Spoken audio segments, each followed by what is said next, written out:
Have you ever heard the sound of planets and our sun?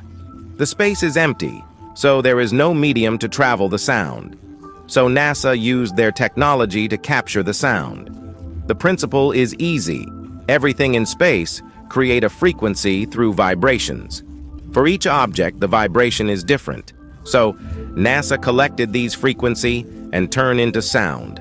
Here it is.